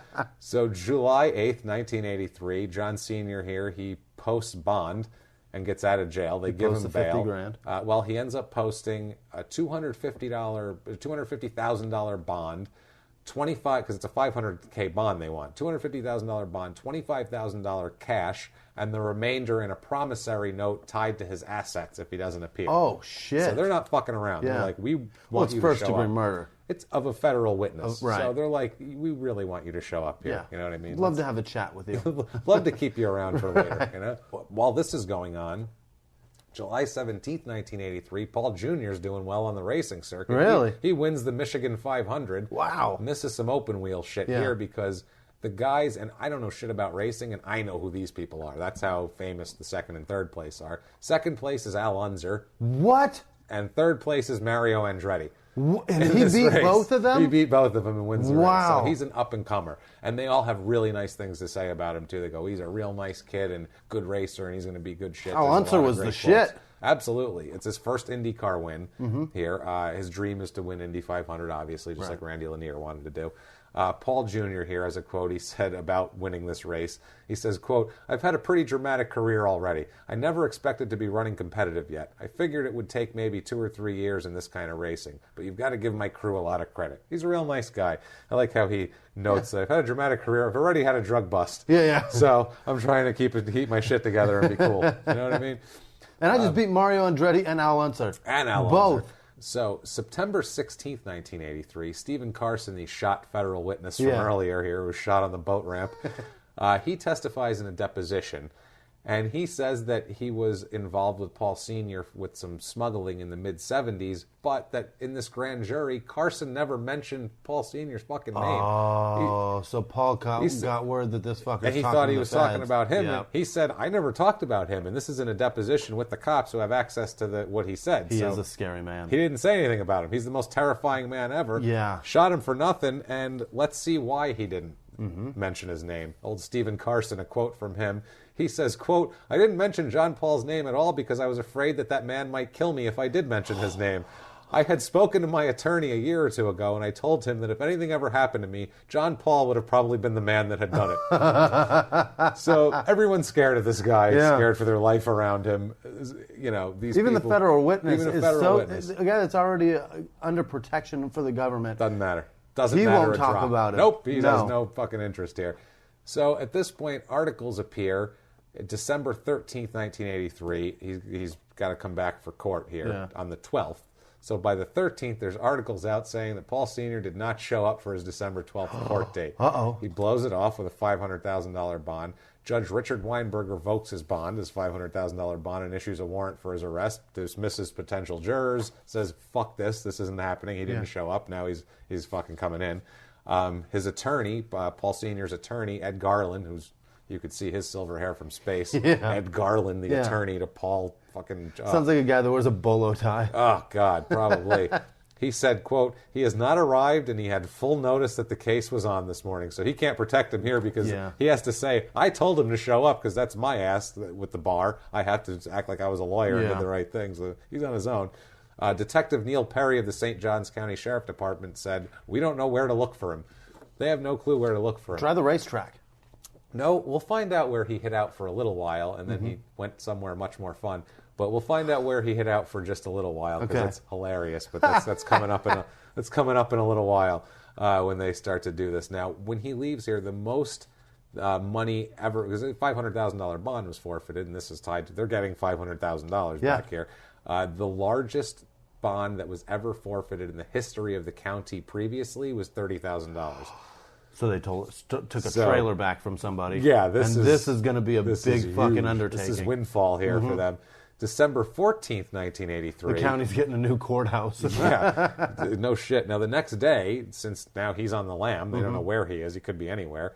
They start saying the authorities come out and say Stephen Carson, the victim of the shooting here, his testimony is going to be videotaped in this trial, in the attempted murder trial, quote, in case he becomes unavailable. They already know. He's a dangerous motherfucker. He's in danger. Dude's out there. Anything could happen. Now, Assistant State Attorney Steve Alexander said, quote, "Since John Paul allegedly tried to terminate him one time, there is that possibility." Terminate him. So we should probably get his shit on tape and get it I on love tape that now. they used that word. Yeah, Carson's going to testify on tape later in the week. They're going to get it locked down right then, now. and they said that will count just as if he did it in front of a jury, same thing. Now, March 8th, 1984, John Paul Sr., this is 3 months later, John Paul Sr.'s wife, Hope, is charged with perjury and witness tampering. Oh, shit. So they're bringing her in now, trying to draw him out. Yeah. They're arresting her. She still refuses to give the whereabouts of her husband. She's being held on $500,000 bond, so they're holding her the same as they're holding him. The allegations are that she asked Robert Hamill, a friend of theirs, to lie for John Sr. to the cops about where he was the night of the shooting. Basically, he's one of the Coconut Grove Hotel friends in Miami. So that goes on for a few months. They keep her until July 27th. So she's held for a while. They finally like, fuck it, he's not coming out. It's not up to them. It's up to a judge.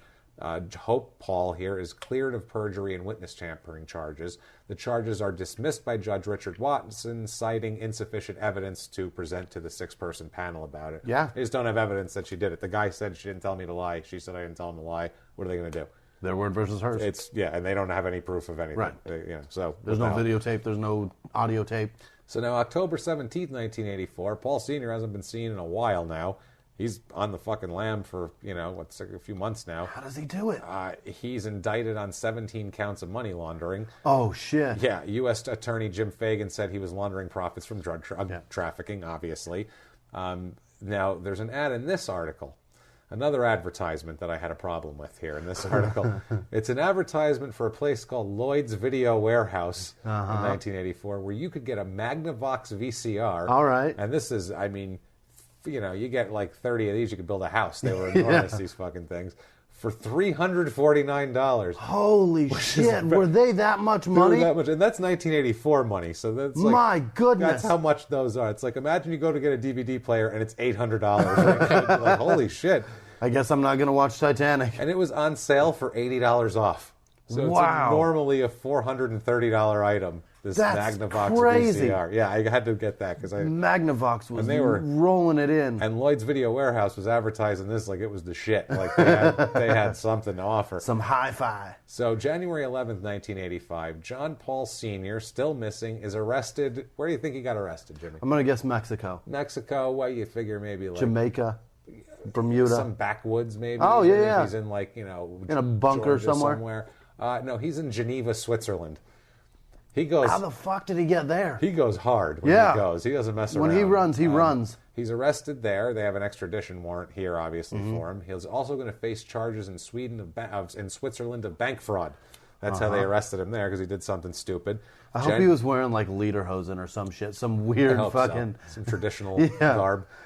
January wooden clogs and shit. Jesus Christ, I think that's Holland, all right. January 16th, 1985. He's indicted in Jacksonville, Florida. Now they're still indicting him. He's still overseas. They're indicting him because now they know where he is. Yeah. So they indict him more on racketeering charges. They indict 5 other men with him, including a man named David J. Casorla, who comes up later, and also dangerous. Paul Jr. is named in this indictment. Oh, no. Charges of the drug smuggling operation. I feel so bad for Paul Jr. Paul. He's doing great for himself, and he's back into this. You just beat Al Bouncer. Yeah. You just beat Mario Andretti, and now you're fucking rocked up on charges. They say they smuggled in at least 200,000 pounds of marijuana from Colombia into Louisiana and Florida over the years. And that's probably what they did. They probably did way more than that. Yeah. They claim over 200,000 pounds from 75 to 1981, which they way more than that, I would assume, if you're doing that. Now, they got caught one night with 1,500. The next day, that's what I mean. It's pretty easy in 5 years to get. The next day, an article comes out about what the cops discovered on an old property that he had and where he was hiding out before he went to Switzerland. January 17th here comes out. A large underground cavern is discovered. He's got a bunker. In Corinth, in an Atlanta suburb. It is on a farm that he bought. The Georgia Bureau of Investigation were suspicious starting in March 1983 when a Netherlands-based corporation bought the 600-acre property. There's where the bank fraud comes in. No. That's something different in Switzerland. We'll get to that. Basically, you'd go in through the barn, and there was a trap door, and you'd go down a shaft. Wow. You'd climb down, and there was a 25-foot tunnel underground leading to a 200-foot by 40-foot room. That's a big room. 200 feet's a big fucking room. Is that 8,000 square feet? It's a big room. That's 8,000 square feet. It's a big. I don't know how square footage is measured, but 40 it's times not. It's 200. more than 800. It's got to be. So yeah. 40 times 200. Yeah, that's huge. That's a big room. Yeah. It's a grow operation. Yeah. They find $40,000 worth of grow lights to grow marijuana. They find a $40,000 generator to provide power to the grow lights. There's an unnamed source that says they knew about this whole thing. El Chapo?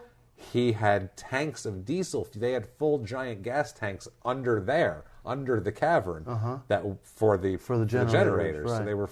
It's insane. They were buried under that. The cave was supported by steel I-beams, and then it had sheet metal and plastic over it, and buried. And everybody said, like, once grass grew over it, you'd never know you were walking on anything. Wow. You have no idea. It was just, they buried it. Cost an estimated $350,000 to build it. Wow. Yeah, they said that Paul and co-defendant Christopher Schill, who, if you remember, was the fella who got busted with taking the equipment on, putting it on the pickup truck with Junior there in Louisiana on the bayou. They found it because the property is foreclosed on once he went on the lam, and then it was bought again by the original owner, and there was and the owner went into the barn and was like, "What's down here? What's down here?" Yeah. And then, wow, holy shit, smells like weed in here. Yeah. So basically, they think they have evidence that he was living down there for a while. He just went and hid in the cavern, and then he takes off to Switzerland. What evidence? They estimated he could grow $4 million worth of weed a year in there, and that's 1985 weed. Holy shit! $4 million worth of weed in '85 is a lot of fucking weed. You can grow that underground. You can grow that underground. He had the whole thing. Nothing was growing at the time of the discovery. They think it had been abandoned since like January '84, basically when it was foreclosed on. Where he hid out down there. Now, June 17th, '85, Charles Evers. This is interesting. One of the guys who was indicted in that recent one with Paul Jr., with John Jr., is caught on a sailboat. He's a wanted man because he was indicted. Coast Guard officers intercept his boat between Haiti and Cuba. So he's out there just sailing like fucking, like a pirate. He's Jack Sparrow out there, and they're picking him up. No, not so fast, asshole. Get back here. What do you think you're doing? So August 1985, John Paul Jr. here pleads guilty to racketeering charges and possessing a false passport. This is in the indictment that John Sr. was named in and all that. So he gets that. His sentencing is going to come later, but he pleads guilty to that to get a low sentence. He's trying to not get jail time for this because he's turned his life around. He hasn't touched weed. He's been good for 5 years. And he really has been good for 5 years. He's staying out of it. He's been good. So November 20th, 1985, the Swiss government orders the extradition of John Paul Sr. to the U.S. for the federal drug charges and the murder charges also.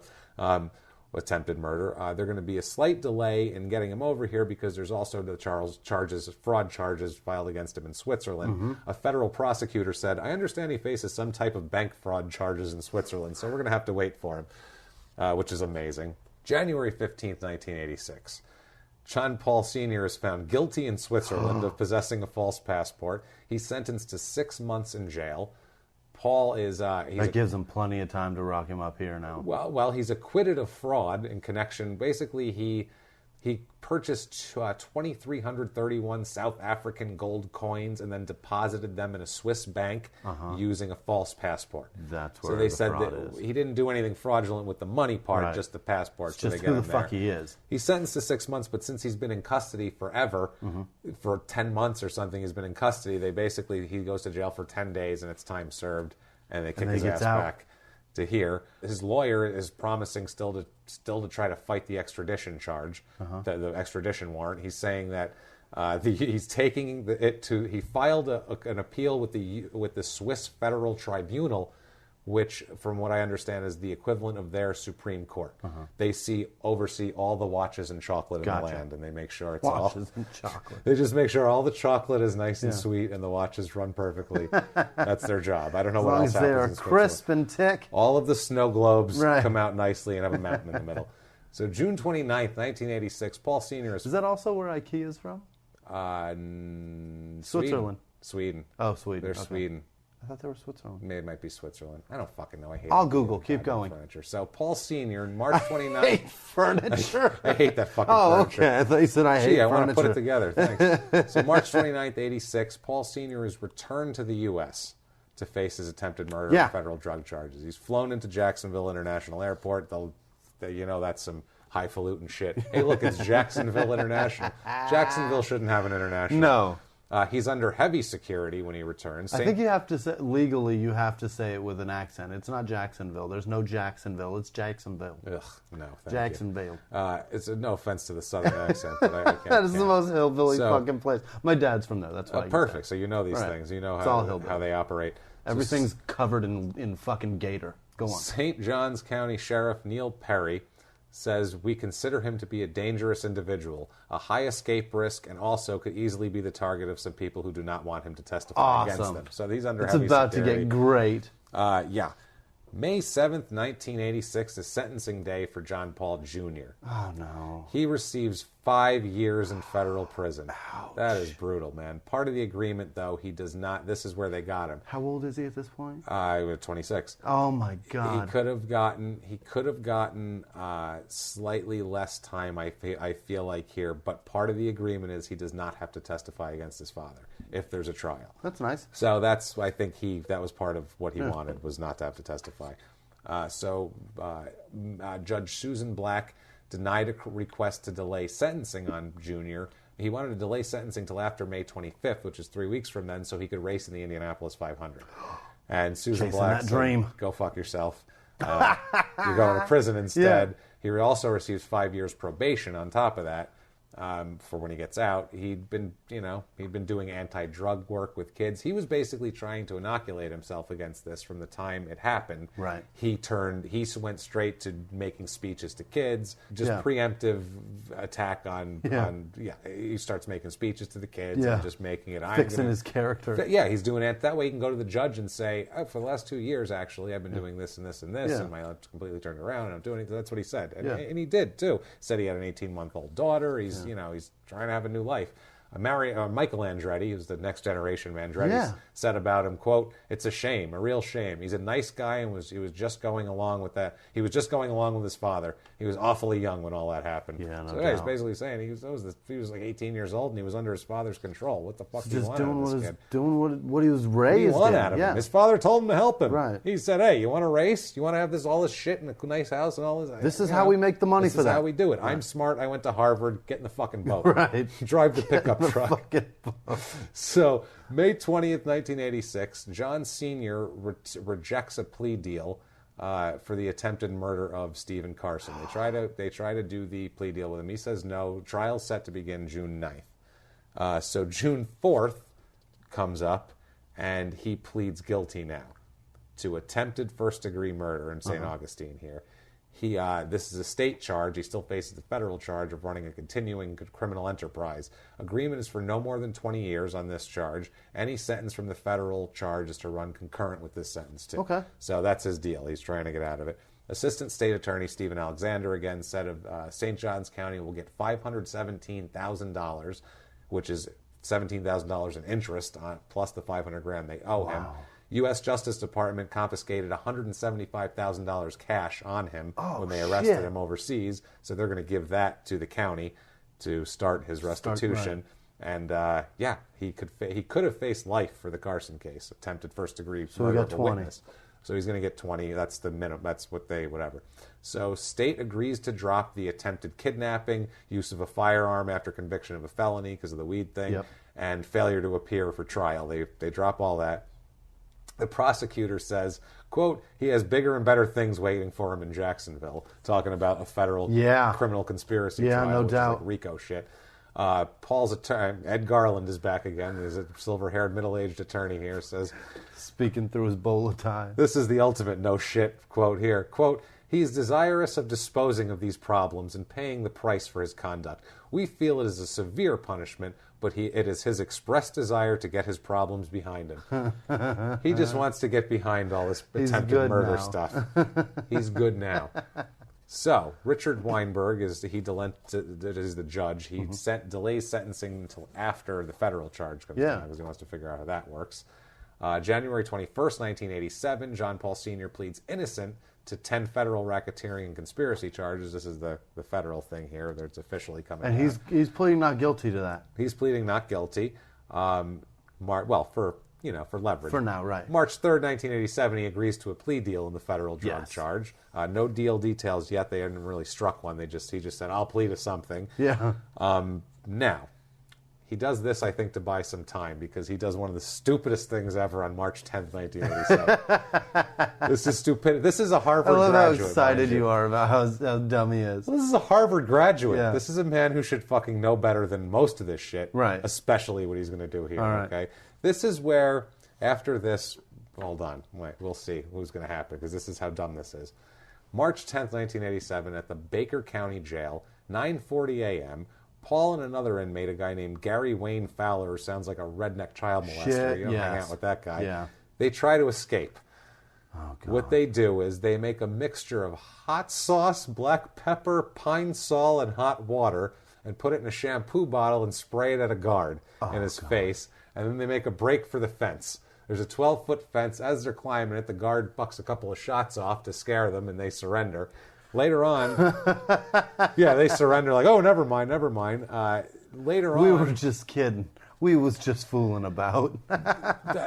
Sorry, our bad. Yeah. So, how your eyes? I'm good now. Really. So the authorities also find a stolen truck with the keys in the ignition right outside the fence where they were climbing, so they had outside help in this deal. He's got money. Who knows? He just didn't count on the guard being armed. He didn't count on the guard. I guess he thought it was going to be like sulfuric acid. His face would melt off. It's fucking hot pepper. It's not. It's going to go, ow, that stings. Hey, come back. Pow. Hey, you bastard. That's it. So U.S. Attorney Tom Morris said, if it is indeed a legitimate escape attempt, it will change or eliminate any offer the government might make. We ordinarily prosecute escapes. Yeah. No shit, right? So March 10th, 1987, same day here, Paul's attorney, Janice Singer, said, oh, no, it's fine. He said, oh, no, these things are still being negotiated, and hopefully in a few weeks everything will be worked out. This didn't even happen. She said she's confident the authorities are mistaken about the whole thing. Fine. He's fine. Yeah. So this idiot at this point, when he went back in his cell, I mean, what else could have happened? I wanted him to be a little hungry and go into the cafeteria and have the guy turn around and it be the shawarma man and have him say, how is it you have arrived to be here? Huh? Why are you here? What's wrong? Why you come here? You go get college from fancy place. You give you degree. You have fancy car. You have silk robe. You walk around house. Feel on your sailboat. You have sailboat. You have silk rope. You feel on your balls when you walk. You understand in your house. You have so much everything. Sign say closed. You come. Why you come here, huh? You know difference between starboard and port side. Why you come? Huh? You want shawarma? I make for you. That's why you here. Sign say closed. Sign say closed. You should know. You know how to read. You go to college. Very fancy. Holy fucking shit. You dumb fuck. Somebody needed to go, hey, dumb fuck. Yeah. Not only have you ruined your life, now you're hilarious. Fowler should have said to him, dude, shampoo and hot sauce isn't going to do it. For real, dude? Yeah. This is how low you've... I thought you were a genius. I thought you were a genius. What happened? What happened, bro? Seriously. Honestly. The shampoo is going to moisturize his face. So April 24th, 1987, a federal judge is sick and tired of this bullshit of him not reaching a plea agreement, basically going back and forth. And he says, we're having a trial May 13th. Nice. If you don't have a plea agreement by then, that's what's going to happen. So May 3rd, they come up with something after 2 months of negotiating. That'll hasten it. That hastened it quick. Yeah, that was good. He pleads guilty to operating a continuing criminal conspiracy, tax evasion, and conspiracy to obtain a false passport. Faces a maximum of 25 years plus 120 grand in fines. Also forfeiture of his yacht, Mercedes, and of course the money he had when they got him, 175 grand. So he's paying that shit back. Yeah. The criminal conspiracy charge could carry a life sentence in prison without the deal. So it was smart to plea probably for him. That's deep. Prosecutors are recommending 15 years without parole for that charge alone, and then whatever from the other. The tax evasion comes from 1979, when the government claims he made over $1 million, but only claimed $67,000. They didn't want to fucking stop. So, they want to get him until he can't get out. They have a couple in their own words on this, which are great. August 8th, 1987 is the sentencing for him now. Now, he is repeatedly asking for leniency based on he's saying the government's claims are bullshit. But if you make a deal, you're kind of saying, mercy. I don't want to go to trial and argue their case. You're at their mercy. So he's on here, in their own words, what he says in open court, which is great. We've never had a criminal, in their own words, an athlete start out with this sentence ever. There's 3 words that none of them have ever used, I think, in this first sentence. Quote, in their own words, "It's principally a matter of volume. You just can't get 80,000 pounds on a 70-foot boat." So we've never had a guy say, "It's principally a matter of volume." That is never a sentence that is... That's a Harvard statement. Principally a matter of volume. Then he's begging for leniency. There's also letters of support from his children, blah, blah, blah. He says, in their own words to the judge, quote, "For the last 2.5 years, I've had a lot of time to think and to reflect on the mistakes I've made. I am hopeful I can still make a contribution to my family and to society." All right. I'm good now. You have a dead wife. Yeah. I'm good Where now. Where the fuck is she? I'm good now. Yeah. Where is she? Where the fuck is she? Yeah. He's given 15 years with no parole for the criminal enterprise charge, plus $100,000 fine. Also 5 years each for the counts of tax evasion and false passport, for a grand total of 25 years, $100,000 fine. You, sir, may fuck off. No doubt. Wow. And that's to run concurrent with the 20 before. Yeah. So they just gave him another jail. 5. You're going to jail for a little while. You're not. This isn't any fucking 5-year. You'll be out soon. And no parole. No parole. You're doing the 25. He's not doing the 25. It's 15 with no parole, but there's also... Oh, okay. I got you. We'll get so to 15 and then 10 years parole can be happening. Yeah. So basically, and also too, at this point, the attorney is still trying to work out a deal for the attempted escape. They're still trying to... Oh, Jesus. Like, come on, let's just ball this up. Can we just wash that? At this point, Jesus Christ, he's gotten his son in trouble. His son's in federal prison because of him. He has blown an immigrant's dream, broke Joyce's heart. Blown an enormous amount of money. Killed his wife. There's a disappearance that we haven't dealt with. Yeah. Wife, shot a federal witness who's got no kidney now. He's got problems. He's got all kinds of buddies that he wrapped up in all this that have gone to jail. I feel bad for all these people, Jimmy. I really, really do. But not as bad as I feel for these people. And I had to pick a few because there's a trillion John Pauls out there, so I just had to pick a few. Thanks a lot, Pope. And the last one's one the dead Pope. Yeah. But one John Paul, computer software engineer in India. That poor guy's like, I pick American sounding names so I can do customer service. I pick American sounding names so I can call and pretend that I'm the IRS. Yeah, exactly. John Paul, managing director at iCognitive Ltd., a management consulting firm in Singapore. Oh, goodness. John Paul, CEO and founder of Venue Next. He went to the University of Illinois at Urbana-Champaign. John Paul. He didn't even go to Harvard, that motherfucker. No, he doesn't. Thank God. Then they'd never get him apart. They'd never be able to tell him apart. John Paul, administrative executive at GK Sons Engineering Enterprises Private Limited in India. It says on his LinkedIn that he's, quote, an accomplished office administrator with 8+ years of solid experience. So go out and hire that man. He's got a bad name. 8 years. Most of all, John Paul Sr., because it said it right in his name. Oh, my God. John Paul Sr., a poor bastard from Tulsa, Oklahoma, who died in 2014 at the age of 86, whose memory is still tarnished. Services were held at the Thomas More Parish in Tulsa. Rest in peace, Senior. So now he sits in prison. Yeah. He's in prison now. John Jr. is released in February of '89 from prison. Okay. And everybody in the race game, everybody was like, he was a fucking kid and his father was an asshole. They all know his father, what an overbearing asshole he was. They're like, he didn't do anything wrong, whatever. So they allow him back into racing. In 1989, he's in the Indianapolis 500. Awesome. He gets to actually run in the race, which is awesome. And his dad gets to sit in fucking jail. He didn't win for a while.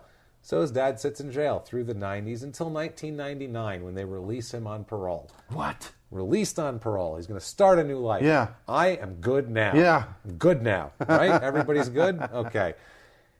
Early 2000. He just gets out of jail. A woman named Colleen Wood enters the picture. Uh-huh. She answers a personal ad of a man that's seeking a sailing companion. Oh, Jesus. What do you think that is? She's impressed with his Harvard education and race car driving past. Who do you think this fella is that's looking for a companion? She had Google, damn it. She had Google. That's what I mean. Known. This is Google. They have a huge romance. They say they're in love, blah, blah, blah. They make plans to sail around the world together on his 55-foot schooner called Island Girl is the name of it. John convinces Colleen to sell her condo and personal belongings because they're sailing around the world. What the hell do you need your condo for? Colleen gives him $43,000 for the trip. is what the initial was. December 3rd, 2000. This is bad when it starts getting broken down into days. You know it's bad. Yeah. Colleen calls her son in Ohio and lets her know that they're going to be leaving soon to set sail, and she's going to call him soon, and they'll talk more about it. She'll tell him their plans. They're in Key West at the time, Colleen and John. They're in Key West. Now, December 13th, 10 days later, 2000, a former coworker of Colleen named Maureen Canada, which just sounds, it's an odd name. Hi, I'm Maureen Canada. Sounds like a made-up name. Yeah, it does. It sounds like an alias. Yeah. She gets a hold of Colleen and asks her to attend a Christmas party. I guess she's an old coworker. She says, yeah, everybody's going to be there. Come to this Christmas party before you leave. Yeah. She says, great, I'll be there, Colleen does. So a few weeks pass, no word from her. The son, Michael, doesn't hear from her. Maureen Canada doesn't hear a goddamn word. Michael calls the police, but there's no evidence of any crime. So, like, what are we going to do? We have nothing we can do. She's an adult. Find her. She's an adult. She can do what she wants. She said she was going to sail around the world. Maybe she took off early. Like, we're not going to, what are we going to send the dogs out after her? So Michael tracks down Paul's daughter. Now, John Paul Jr.'s daughter, Adrian, tracks her down. She tells Michael, the son, that her father told her that Colleen ended the relationship after an argument about an ex-girlfriend that he had. So then a month Maybe later, it's the ex-girlfriend that disappeared. maybe that would cause an argument. Yeah. So a month later, John Paul Sr. here calls Michael because he knows he's trying to calm him down because he's that big of a sociopath. He thinks he can make it cool. He's got to cover his tracks. He tells him that they had an argument and he doesn't remember what it was about, and that Colleen left and came back later in the day with her football player, big giant boyfriend, and took all of her belongings, and he hasn't seen her since. That's his story. I feel like the son doesn't know anything about a football player. No. So now there's two conflicting stories from this camp. So Michael goes back to the police and says, look, I go to these people. They give me two different stories. I haven't heard from my mother. She usually calls me. Fucking look into this, please. Yeah. So the police look into it. They find that Colleen, there was over 80 ATM advances in the time after she was missing in December for worth over $40,000. They see on the surveillance camera that it's a woman taking the money, but not Colleen. Yeah. It's not John Paul Sr., obviously. The police tracked down the women that were taking out the advances, and they just said that some guy they don't know paid them a percentage of what they withdrew to withdraw the money. He knew about the cameras, and was like, you go up there and do it, and I'll take the cash, right? And also, they're suspicious because on December 16th, 3 days after that phone call from the Maureen Canada, two ads are placed in the same magazine or the same place that Colleen found his ad, one of which stating that he's looking for a first mate for sailing, and another one stating that in the man-seeking women section. So he put ads out again, so she's not around anymore. So police contact Paul Sr. Let's have a little chat with this guy. He tells them that they had a fight over money that she owed him, and she made no attempt to repay him, and she took off.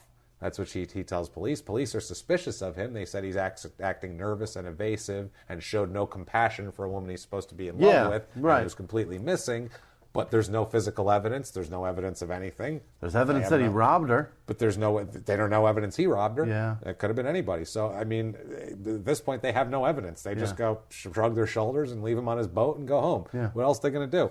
Days later, they're like, well, let's see what's going on with this guy. Let's look into him a little bit. And they figure out, oh, yeah, he's on parole for attempted murder and a conspiracy, and his other wife from 1981 was missing off a goddamn boat. Right.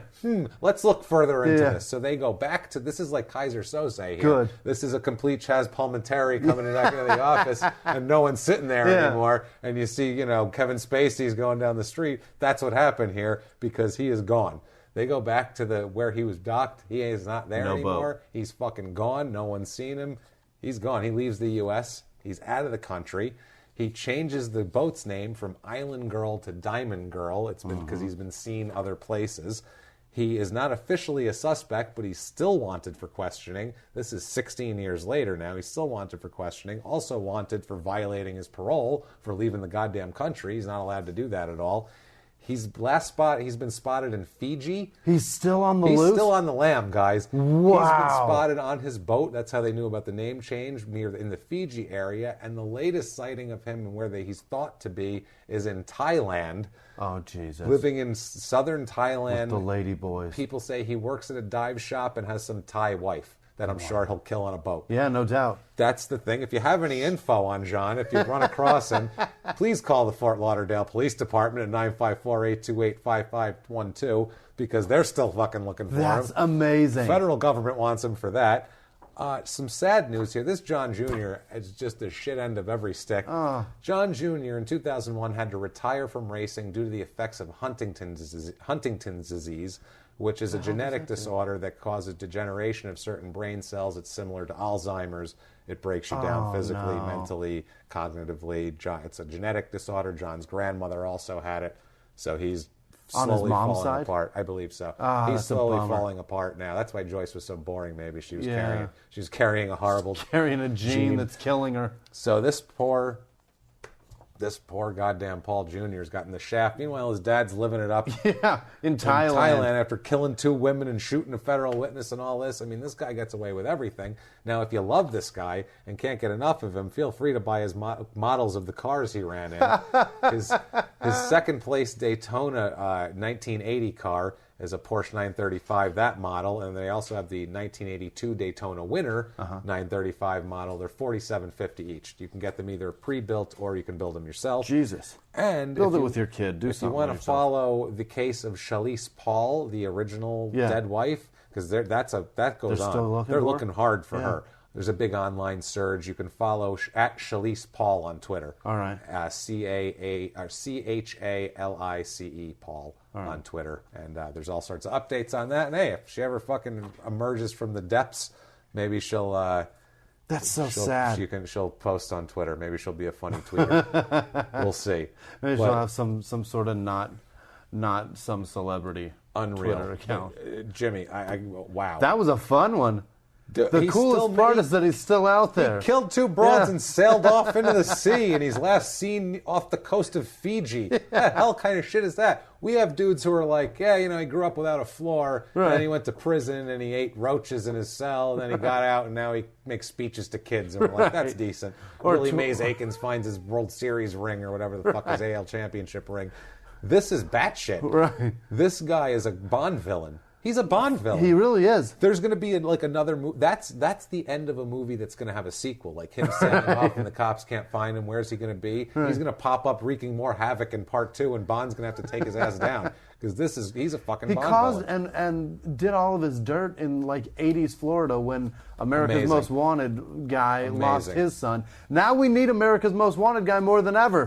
We do. Find this motherfucker. And think about this. While all of this was going on, all this trafficking and all of John Paul Jr., they were all wearing bright pink and green and linen and no socks and worshiping Don Johnson. This was a weird fucking time for America, people. Watch Miami Vice. That's where these people were living. Men in fishnet shirts, and they didn't suck dicks. They were straight. It's unbelievable. So that was, like I said, from start to finish, you couldn't write a story like that. No doubt. Absolutely insane. That's crazy.